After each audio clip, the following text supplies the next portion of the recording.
Hello दोस्तों, नमस्कार। आज की सिम में बात करेंगे आज की वीडियो में हम कि अगर आपके पास भी बीएसएनएल का सिम है और वह आपके क्षेत्र में 4G लॉन्च हो गया है तो आपके एरिया में 4G नहीं चल रहा है, तो आपको वोल्ट में उसे कैसे कन्वर्ट करना है वो चीज़ मैं आपको यहाँ पर बताऊँगा।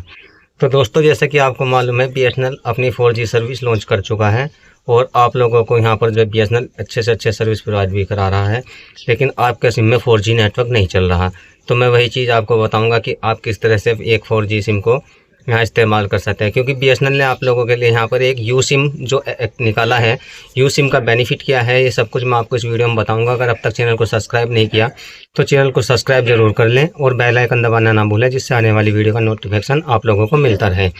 तो दोस्तों, हम बात कर रहे थे, अगर भी आपके पास बीएसएनएल का कोई भी सिम है पुराना या आप खरीदने की बात कर रहे हैं तो आप जाकर यू सिम खरीदें। यू सिम के बेनिफिट मैं आपको क्या बताऊंगा कि जैसे कि आपके पास कोई भी बीएसएनएल का पुराना सिम है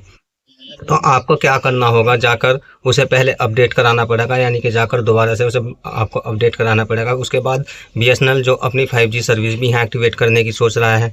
तो आप अगर 4G में उसे एक्टिवेट करा लेते हैं, यानी कि उसे अपडेट करा लेते हैं, तो जाके आपको फिर से उसे अपडेट कराना पड़ेगा।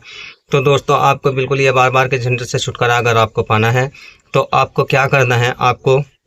किसी भी रिटेलर के पास चले जाना है और वहां जाकर अपने जो आपने सिम खरीदते टाइम बीएसएनएल की सिम में जो भी आधार कार्ड या कुछ भी डॉक्यूमेंट्स आपने वहां पर सबमिट किए थे, तो आपको वहां पर जाकर पहली बात तो सिम को अगर आप एक्टिवेट कराना सोच रहे हैं तो या पोर्ट कराना सोच रहे हैं तो जाकर वे डॉक्यूमेंट दे दीजिए और जाकर उसे वेरीफाइड करा ले, तो आपका सिम 4G हो जाएगा। उसके बाद आपको क्या करना है, अपने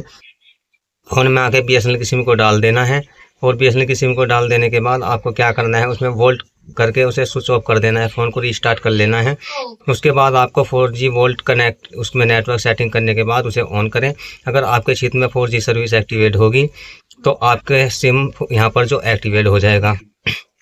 लेकिन दोस्तों, हम बात कर रहे थे यू सिम की, वही अगर आप यहाँ पर यू सिम लेते हैं तो यू सिम का आपको ये बेनिफिट होगा, यू सिम आपको सिर्फ एक ही बार लेनी पड़ेगी, ना उसे आपको एक्टिवेट करानी पड़ेगी, क्योंकि यह यू सिम ऐसी है, कहीं भी अगर अदर स्टेट में आप जाते हैं तो वहाँ से बिना अपडेट कराए आप इसका इस्तेमाल कर सकते हैं। क्योंकि यू सिम एक ऐसी है, अगर बीएसएनएल कल के दिन 5G भी या 6G या कुछ भी यहाँ पर जो लॉन्च करता है तो आप लोगों को इसमें यह बेनिफिट मिल जाएगा कि आपको उसे अपडेट कराने की बात ज़रूरत नहीं होगी। ऑटोमेटिक आपको जो इसमें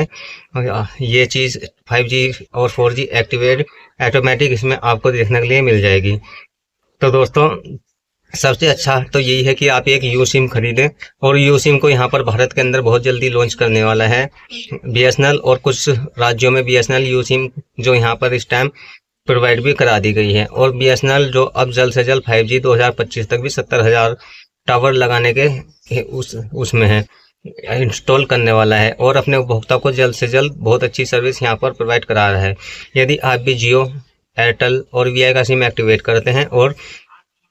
आप उसे बीएसएनएल में कन्वर्ट कराना सोच रहे हैं तो दोस्तों, सबसे अच्छी सलाह मैं आपको यही दूंगा कि आप एक जाकर बीएसएनएल का यू सिम खरीदें, ना कि एक सिंपल प्रीपेड सिम खरीदें। क्योंकि आपको फिर अगर 4G 5G आपके एरिया में लॉन्च होता है, मेरे यहाँ पर तो नहीं है, क्योंकि फिर भी मैंने एक बीएसएनएल का सिम ले रखा है, बहुत दिक्कत है। पहले क्या था, नेटवर्क की प्रॉब्लम होने की वजह से बीएसएनएल कम था, लेकिन अब बीएसएनएल में पहले से सुधार है, तो इसलिए लोग ज़्यादातर क्या कर रहे हैं, बीएसएनएल की तरफ रुख कर रहे हैं। तो दोस्तों, आपको क्या करना है, जाकर बीएसएनएल का एक नया सिम लेना है, तो वो भी यू सिम कहकर रिटेलर के पास जाना, किसी भी बीएसएनएल ऑफिस पर जाकर या बीएसएनएल रिटेलर के पास जाकर आपको कहना है हमें एक यू सिम लेना है। आपको ये है कि आप किसी भी राज्य में जाते हैं तो वहाँ पर आपको ऑटोमेटिक ही 5G और 4G की सर्विस अगर उस एरिया में होगी तो आपको सिम ऑटोमेटिक उसमें कन्वर्ट हो जाएगा, आपको उसे अपडेट कराने की ज़रूरत यहाँ पर नहीं पड़ने वाली है। तो दोस्तों, अगर मेरे द्वारा दी गई हुई जानकारी अच्छी लगी तो वीडियो को एक प्यारा सा लाइक ज़रूर कर देना और कमेंट सेक्शन में मुझे बताएं मेरे द्वारा दी गई जानकारी आप लोगों को कैसी लगी। और वीडियो पर इसी तरह चैनल पर बने रहने के लिए दोस्तों, अगर अब तक बेल आइकन नहीं दबाया तो बेल आइकन दबा दें और चैनल को सब्सक्राइब करना ना भूलें, क्योंकि मैं आप लोगों के लिए लाता रहता हूँ ऐसी वीडियो। धन्यवाद। वंदे मातरम।